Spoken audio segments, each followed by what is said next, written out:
ഞാൻ സ്പീഡ് വായിക്കുവാണ് കേട്ടോ. Ready. Friends, I regard it a great privilege to be associated with this function which you are having in connection with the double diamond jubilee of the Theosophical Lodge here.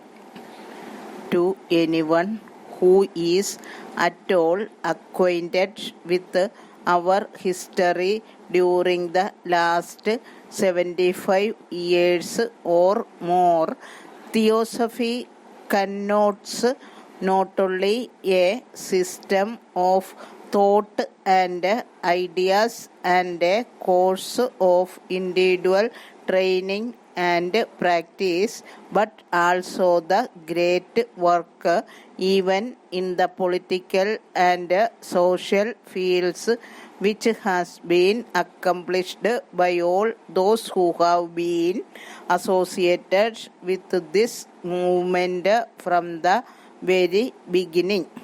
Although I have never belonged to any theosophical society or been a member of any of its lodges, and although I have missed a great opportunity which all those who have had that privilege have enjoyed, I must say that I have not a little been influenced by what I have heard, by what I have read, and by what I have seen, and today I bear witness to the fact that we need in this country nothing more than what has been so well described by the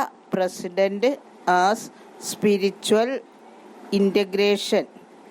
We have had our political freedom now, and in that connection we can only recall the great service rendered by that great lady, Mrs. Annie Besant, and her associates. We have achieved freedom now, but the problem of bringing about that kind of synthesis which is required between the material and spiritual, between what we want and what we really need, between our physical and material requirements and our spiritual aspiration remains. It is that kind of synthesis like we need, and which movements like the Theosophical movement alone can bring us. I therefore attach great importance to it, especially in the present conditions when we see all round us the great strides which have been made by science in the material, technical and physical world.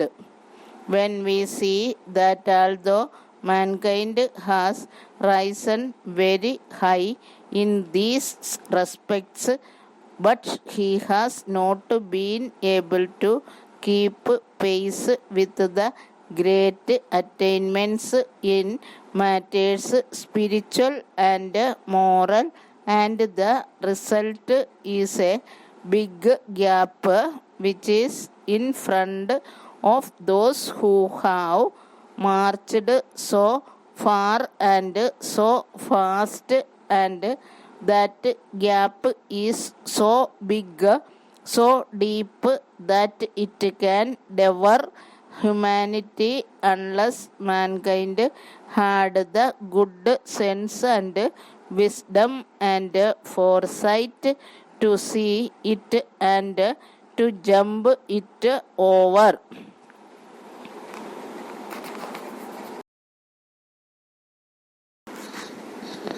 Ready? Second speed. Ready? To begin with, I confess to a sense of secret satisfaction that I have been given this opportunity of meeting friends of a profession to which I once belonged, but from which I severed connection more than 40 years ago now. It is really good in this way by short contacts to be reminded of what I was once engaged in and what I tried it to do in my own humble way in that profession. I am one of those who do not believe that the work of lawyers is finished. You all know that our entire constitution is based largely on British model. Our administration of justice also is largely a copy of the system that prevails there. We know what importance the British Constitution has for the British people, and we also know how the judicial administration has stood the best test of time and how it has proved that in spite of party wranglings on the political platform, how justice has always been able to keep itself above all parties, how judges have been able to dispense justice fairly and freely to all who have come to them, and how it has been the anxiety and the effort of all parties concerned to keep judiciary above any kind of suspicion. The mere fact that we have copied those institutions ought to be a guarantee that in this country also, at any rate at present, and so long as our constitution, the present constitution, lasts, there can be no fear of lawyers or law courts or judges losing any of the great importance which they enjoy. And as a matter of fact, we have even now many of our top people who are engaged in the administration of the country who were lawyers, and even if it be true that we are not ruled by lawyers now, there is no question that we are to be ruled according to law, and in order to be ruled according to law, there must be lawyers to point that out and lay down the law. One of the things which I have sometimes considered rather unfortunate is that while we have provided rather meticulously for the independence of our judiciary, and have also provided in a way for the assistance to be given to judges by lawyers in administering the law, there is no provision anywhere that those who make the law know any law at all.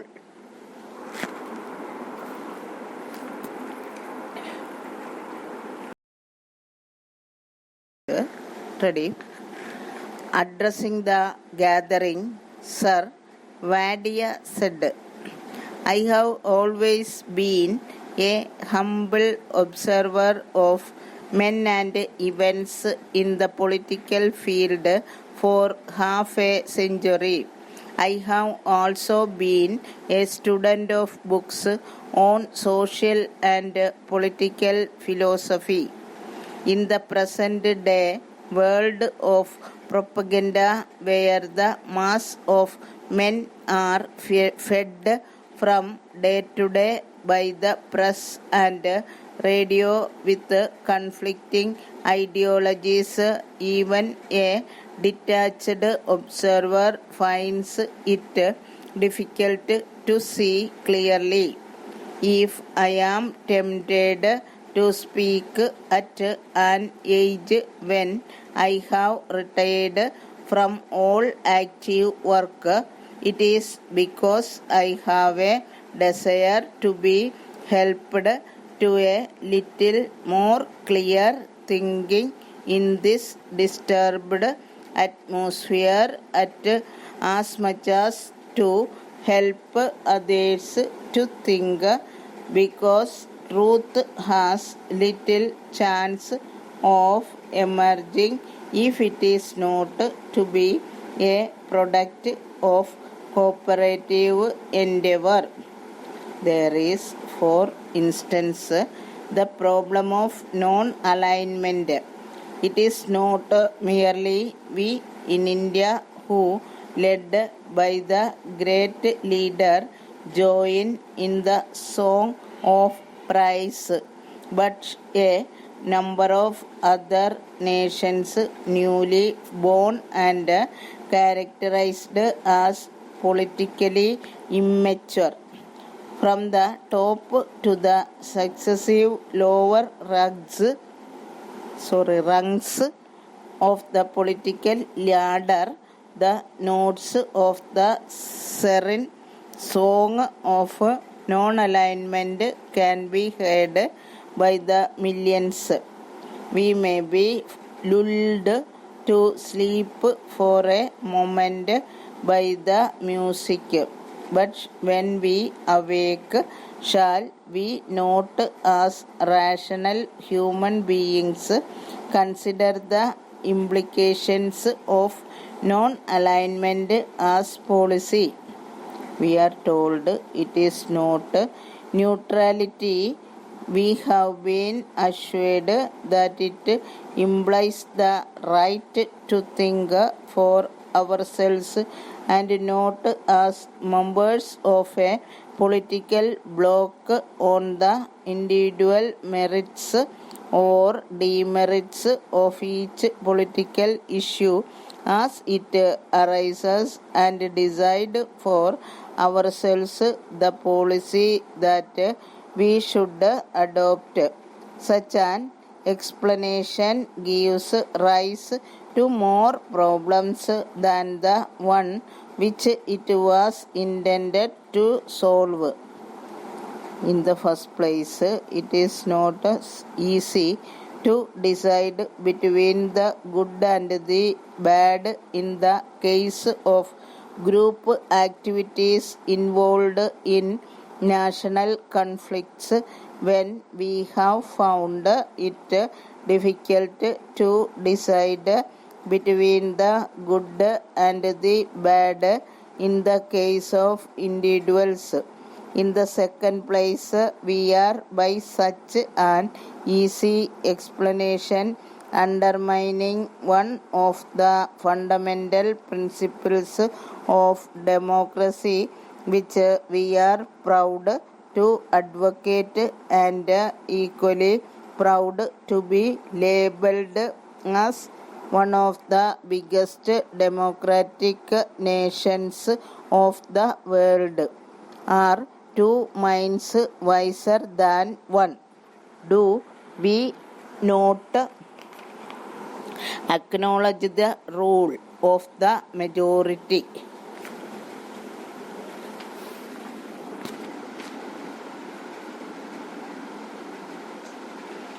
The appointed day has come and India stands forth again after long slumber and struggle, awake, vital, free and independent.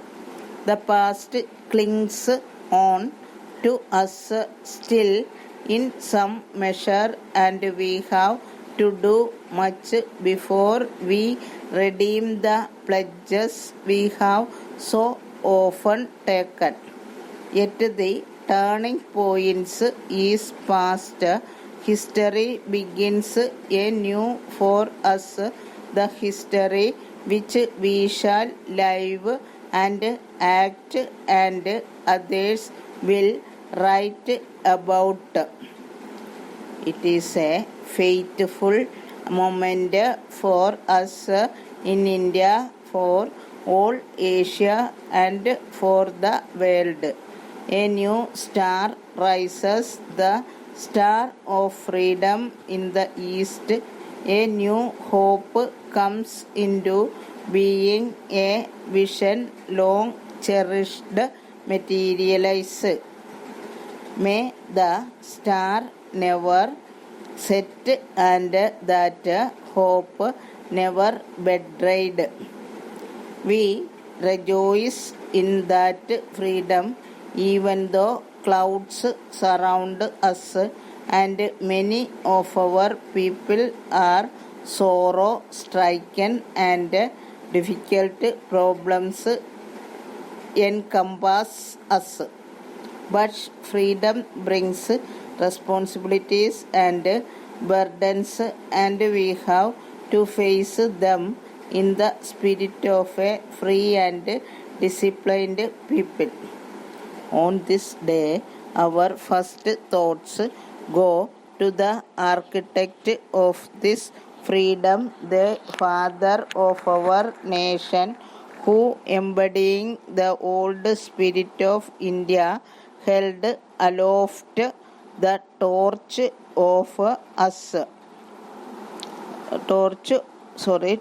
of freedom and lighted up the darkness that surrounded us. We have often been unworthy followers of his and have strayed from his message, but not only we, but succeeding generations will remember this message and bear the imprint in their hearts of this great son of India, magnificent in faith and strength and courage and humility. We shall never allow that torch of freedom to be blown out, however high the wind or stormy the tempest. Our next thoughts must be of the unknown volunteers and soldiers of freedom who without praise or reward have served India even unto death. We think also of our brothers and sisters who have been cut off from us by political boundaries and who unhappily cannot share at present in the freedom that has come. They are of us and will remain of us whatever may happen, and we shall be sharers in their good and ill fortune alike. The future beckons to us. Whither do we go, and what shall be our endeavor? To bring up freedom and opportunity to the common man, to the peasants and workers of India, to fight and end poverty and ignorance and disease, to build up a prosperous, democratic and progressive nation and to create social